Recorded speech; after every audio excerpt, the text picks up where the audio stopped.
مفتی شفیق صاحب دارالتحریر سنت کے بہت سارے نظام کو یہ دیکھتے بھی ہیں، اور مدنی چینل کی جو ہماری مجلس ہے یہ اس کے بھی شرعی ایڈوائزر ہیں. جتنے بھی مفتشین ہیں سب ان کے انڈر آتے ہیں، اور ان کی ایڈوائس کے ساتھ ہم مدنی چینل کے کئی پروگرام کو ڈسکس کر رہے ہوتے ہیں الحمدللہ. تو اول تو میں مفتی صاحب سے یہ عرض کروں گا کہ دعوت اسلامی کے اجتماعات میں، مدنی مذاکروں میں، مختلف مواقع پر ایک جملہ باکثرت کہا جاتا ہے، شرعی رہنمائی لے لیجئے، شرعی رہنمائی لے لیجئے، شرعی رہنمائی لے لیجئے. مفتی صاحب کیا فرماتے ہیں؟ حتیٰ کہ کبھی امیر سنت کے ساتھ بھی کوئی ڈسکشن ہوگی نا تو آپ پہلا سوال عمومی طور پر سوال کرتے کہ شرعی رہنمائی لے لی؟ اچھا مجھ سے میرے مبلغین یا اراکین شورا بعدوں کا ڈسکس کریں گے کہ شرعی رہنمائی لے لی؟ بھائی اگر ہم ساری باتیں طے ہی کر لیں، سارے فیصلے کر لیں، اور شریعت کہتی ہے اجازت نہیں ہے، تو سارے فیصلے تو ایک طرف رہ گئے نا. اہمیت تو شریعت کے حکم کی ہے کہ جو اسلام و دین کہے گا وہی کریں گے. اور دعوت اسلامی چونکہ دعوت اسلامی ہے، اسلام کی دعوت دیتی ہے اور وہ دینی شریعت کے مطابق ہے، تو ایک تو شرعی رہنمائی کی اہمیت اور دارالرفت اہل سنت کا اس حوالے میں جو دعوت اسلامی دارالرفت اہل سنت دعوت اسلامی کا ایک اہم ترین شعبہ ہے. تو اس کے متعلق میں چاہوں گا کہ کچھ مفتی صاحب بیان فرمائیں. دعوت اسلامی کے اس دینی ماحول میں، اور بالخصوص ہم بات کریں قبلہ شیخ طریقت امیر اہل سنت دامت برکاتہم العالیہ، یہ انہی کی ہی تربیت ہے، اور کہیں کہ انہی کی ہی حقیقی طور پر یہ رہنمائی ہے کہ جو ہمیں بھی ہر کام کے لیے یہ پابند بھی کیا اور اس کی تلقین بھی فرمائی کہ اس کی باقاعدہ شرعی رہنمائی لیں. دیکھیں قرآن مجید فرقان حمید میں اللہ رب العالمین نے واضح طور پر یہ ارشاد فرمایا ہے، فَاسْأَلُوا أَهْلَ الذِّكْرِ إِن كُنتُمْ لَا تَعْلَمُونَ، علم والوں سے پوچھو اگر تمہیں علم نہیں، علم والوں سے پوچھو. اچھا یہ جو شرعی رہنمائی ہے یہ اور دارالافتاء کی طرف جب منسوب ہے تو اس سے مراد وہ فتویٰ ہے، اور یہ فتویٰ اتنا عظیم کام ہے کہ اللہ پاک نے قرآن مجید کے اندر اس فتوے کی نسبت بھی اپنی طرف ارشاد فرمائی ہے، قُلِ اللَّهُ يُفْتِيكُمْ، اللہ تمہیں یہ فتویٰ ارشاد فرماتا ہے، اللہ تمہیں فتویٰ. یعنی فتوے کا مطلب یہی ہے کہ اللہ اور اس کے رسول کا جو حکم ہے وہ آگے اس عالم مفتی نے لوگوں تک پہنچا دینا. اور یہ عمل ایسا ہے،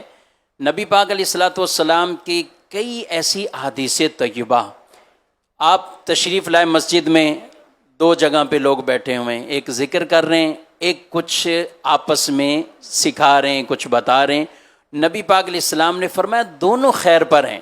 مگر آپ ان میں تشریف فرما ہوئے جو سکھا رہے ہیں، سیکھ رہے ہیں، اور فرمایا مجھے معلم بنا کر بھیجا گیا ہے، آپ ان میں تشریف فرما ہوئے. ایک اور حدیث پاک ہے جس میں ارشاد فرمایا کہ 4 طرح کے آدمی ہیں کہ جن کو اللہ اجر دیتا ہے، ثواب دیتا ہے. اب اس میں ایک فرمایا السائل، سوال کرنے والا، دوسرا جس سے سوال کیا گیا، تیسرا وہ السامع، جو سننے والا، اور چوتھا المحب، جو ایسی مجلس سے محبت رکھنے والا ہو. یعنی 4 طرح کے افراد ہیں کہ جہاں سیکھنا سکھانا ہے، سوال ہے، جواب ہے، اور ایسی محافل کو جیسے آج کے دور میں، اور بالخصوص یہ تو برسوں سے قبلہ شیخ طریقت امیر اہل سنت دامت برکاتہم العالیہ کا جو انداز مدنی مذاکرے والا گئے کہ جس میں سوال بھی ہے، جواب بھی ہے، اور کتنی آپ اس کی تلقین فرماتے ہیں، اور ہونی بھی چاہیے کہ ان مدنی مذاکروں کے ذریعے اور یہ سوال جواب جو سیشن ہوتے ہیں اس کے ذریعے سے کئیوں کی اصلاح ہوئی. ایک مرتبہ میرے پاس ایک دارالفتاء میں، دارالفتاء اہل سنت میں ایک آدمی آیا اور اس نے کچھ سوالات کیے. اچھا سوالات عام فقہی نوعیت کے نہیں تھے، ان کے سوالات کا تعلق یعنی جواب، اگر احیاء العلوم کے کچھ وہ حصے پڑے ہوئے ہیں تو آپ اس میں یہ کہیں کہ جواب دینے والا آگے مطمئن کر لے گا کہ جواب دے لے گا. اچھا سوالات ایسے ہیں. تو میں نے ان سے جب پوچھا کہ آپ باقاعدہ کچھ کوئی پڑھ رہے ہیں، کہیں آپ نے کوئی کورس کر رہے ہیں یا کچھ اور کر رہے ہیں،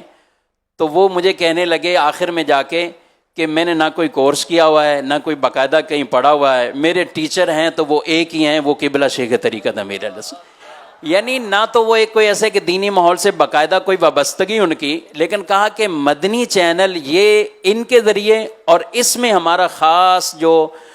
یہ مدنی مذاکرہ امیر اہل سنت دامت برکاتہم العالیہ کا ہے، کہا کہ اسی سے ہمیں دینی وہ اویئرنیس ملی، اسی سے ہمیں یہ سب کچھ رہنمائی اور یہ سیکھنے کا اس طرف ہمارا ذہن گیا۔ تو یہ ایک شروع سے ہی یعنی نبی پاک صلی اللہ علیہ وسلم بھی ایسی محافل اور ایسی مجالس کو آپ نے ترجیح دی، وہاں آپ تشریف فرما ہوئے، قرآن اس کا ہمیں حکم ارشاد فرما رہا ہے، سوال کرنے والے کو بھی اجر، جواب دینے والے کو بھی اجر، سننے والوں کو بھی، ایسی محافل سے محبت کرنے والے ان کو بھی اللہ پاک یہ اجر اور ثواب عطا فرماتا ہے۔ اور میں چاہوں گا کہ اسی ظاہر ہے یہ ایک بڑا منصب ہے اور بڑا کام ہے، اور آج 2024 ہے، ہم یوم دعوت اسلامی یہ منا رہے ہیں، تو 2000 میں یعنی 24 سال پہلے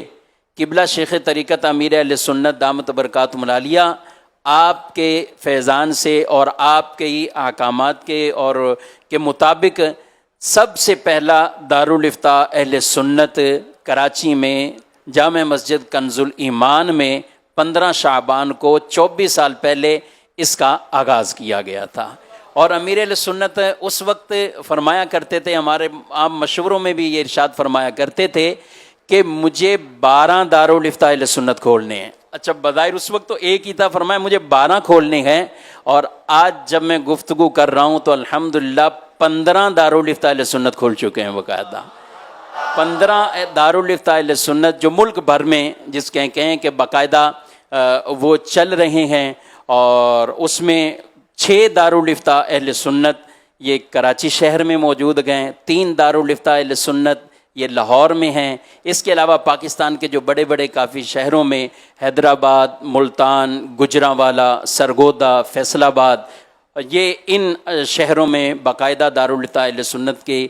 شاخیں موجود ہیں۔ اور الحمدللہ 15 دارالافتاء اہل سنت یہ وہ ہیں کہ جو عام عوام کے لیے، اور اس کے علاوہ اگر ہم اپنی دینی ماحول کی بات کریں تو الحمدللہ افتاء مکتب یعنی تنظیمی دینی شرعی مسائل جو ان سے متعلق ہے، تو کراچی شہر میں بھی، حیدرآباد، فیصل آباد اور لاہور میں 4 مقامات پر یہ باقاعدہ برانچز بن گئیں۔ یعنی فرمایا تھا کہ 12 کھولنے ہیں دارالافتاء اہل سنت، تو یوں دیکھیں تو الحمدللہ بسم اللہ شریف کے عدد کے مطابق 19 دارالافتاء ہیں۔ مگر یوں نہیں فرمایا تھا نا کہ 12 ہی کھولنے ہیں، یعنی نیت یہ ظاہر فرمائی تھی، اور اس وقت بظاہر اس وقت تو حالات ایسے تھے، یعنی 12 کا 12 سن کے بھی ایک وہ لگا۔ 12 کیسے ہوں گے؟ جی ہاں، تو لیکن الحمدللہ دارالافتاء اہل سنت مختلف علاقوں میں، مارکیٹوں میں، مختلف شہروں میں ہیں، سوسائٹی اس سے کیسے فائدہ اٹھا رہی ہے؟ معاشرہ، مارکیٹ، بازار والے، گھروں کے جو لوگ ہیں یا جن کے وراثت کے طلاق کے مسائل ہیں، کیا آپ کو لگتا ہے کہ دارالافتاء اہل سنت نے کئیوں کے وراثت کے مسائل حل کیے ہیں، یا کئی ایسے ہیں کہ جو معاذ اللہ طلاق کے قریب ہیں اور دارالافتاء اہل سنت کی آنا، ان کا انوالو ہونا، ان سے بات چیت ہونا، تو انہوں نے گھر ٹوٹنے سے بچائے ہیں، کئیوں کو سود اور حرام کام سے نکالا ہے؟ جی الحمدللہ دارالافتاء اہل سنت کا چونکہ مین جو کام ہی یہی ہے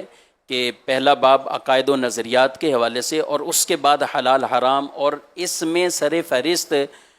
چاہے وہ کاروبار کا معاملہ ہو یا نکاح اور طلاق کا اور وراثت کا، یہ ایسے معاملات ہیں کہ جس میں معاشرے کے اندر ان چیزوں پر اور ان ابواب پر اور یہ موضوعات پر کہ لوگوں کو رہنمائی کی اور درست رہنمائی کی بہت ضرورت ہے۔ اور وہ رہنمائی جیسے امیر اہل سنت آپ کئی مرتبہ یہ فرماتے ہیں نا کہ فتویٰ پوچھنا ہے یا مسئلہ پوچھنا ہے، اور پوچھنا بھی ان مفتی صاحب سے جو باقاعدہ دارالافتاء سے متعلق اور اسی فیلڈ میں موجود ہوں۔ یعنی بارہا آپ کے زمان مبارک سے اس طرح کے کلمات یہ نکلتے ہیں، اور واقعی یہ بالکل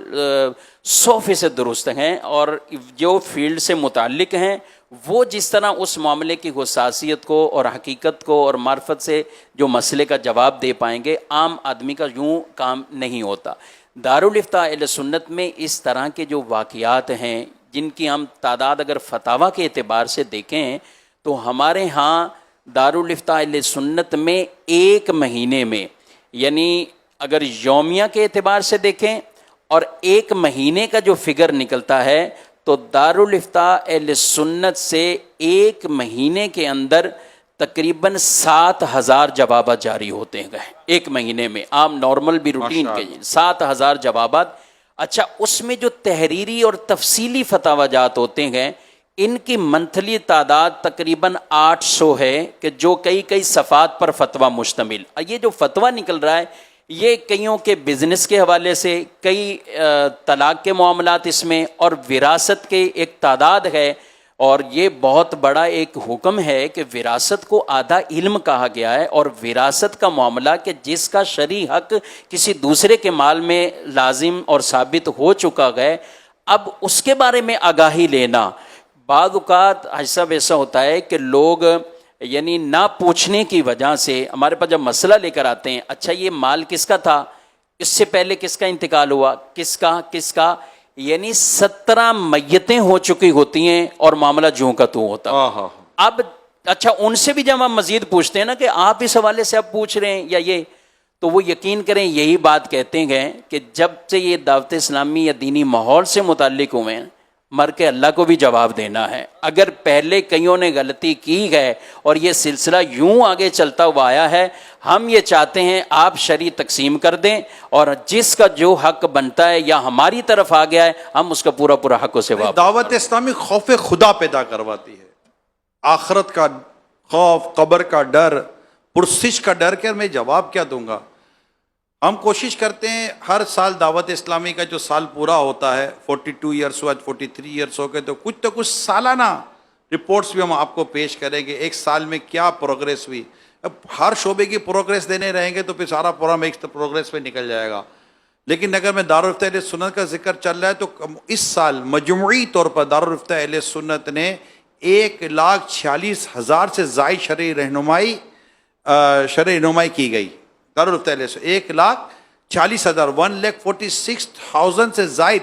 شرعی رہنمائیاں کی گئی ہیں دارالفتہ اہل سنت کے ذریعے. اور اس کے علاوہ جو دیگر جو نجی طور پر جو ہمارے مفتیان کرام سے رابطے ہو کر جو طریقہ کار ہوتا ہے، کہ کئی تو ہماری مساجد کے اندر ماشاءاللہ اس میں رہنمائیوں کا سلسلہ کسی حد تک شروع رہتا ہے. تو یوں دیکھا جائے تو دعوت اسلامی یہ اپنی مثال آپ ہے.